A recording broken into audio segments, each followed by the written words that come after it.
Jason, Grant, you got a bang-up show, great stuff, but this question's actually for Josh. Yeah!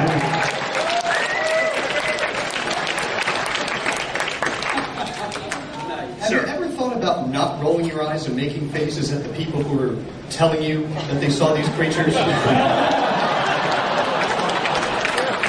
question.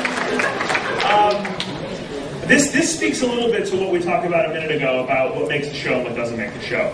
When we film an episode of Destination Truth, we typically are in country anywhere from the sort of short end would be 4 days to the Himalayan episode we did this season. We were there for almost 2 weeks. So you figure if you're in a country for 2 weeks, we boil that down to about 43 minutes of footage. There's a lot of stuff that we keep and a lot of stuff that we don't keep.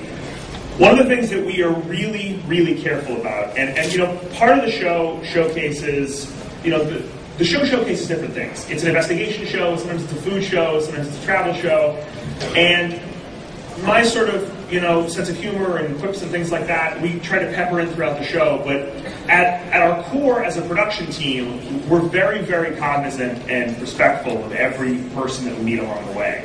And to the extent that every once in a while we come up against someone who has kind of a wild or wacky story, and we kind of, it seems like we're being a bit playful with them, I would say to you, and I would assure you that we are, even the wildest story is often very, very important in the culture that it comes from. And that's one of the things that we are very much aware of, that you might see a story in Destination Truth that you think is really out there and really silly, but the bottom line is that, you know, the people in that country really believe it, and it's very meaningful and informs you about them. So we actually try not to do that.